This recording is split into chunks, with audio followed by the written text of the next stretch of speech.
It's like, what were you doing with my drapes? The drapes that were hanging in the apartment. I never got the answer to that. Hi, this is Kari from Sky Properties, and today we're going to talk about weird questions on tours, which is sort of a fun subject. Recently, an manager asked me if it was okay if a prospective tenant, when they moved in, could get a trampoline. Of course, the answer to that is no. And if you've ever had one, you know how often people get hurt on them. And also, if you ask your insurance company, they're barely insurable. And a renter's insurance policy will likely not cover a trampoline. So those are all things to consider on something like that. So here's another fun question. Can I put up a swing in my living room? The answer again is no, for liability reasons.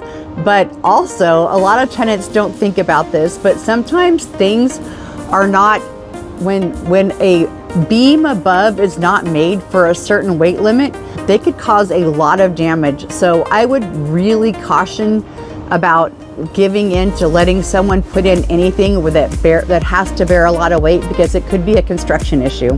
So this question comes from a tenant that asked, do you have a lot of noise complaints?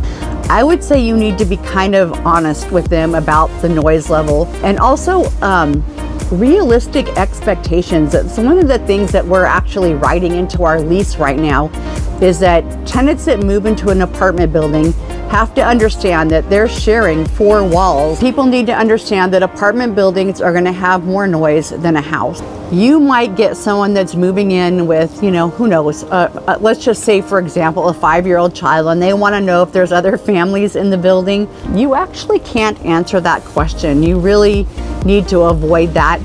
You're really not allowed to answer anything about familial status of people in the building. So just know when you're doing a tour to be careful about what you say. You want to say pretty much just the facts, but you don't want to break down for someone who lives in your building, but you can break down what your apartments have and what your building has.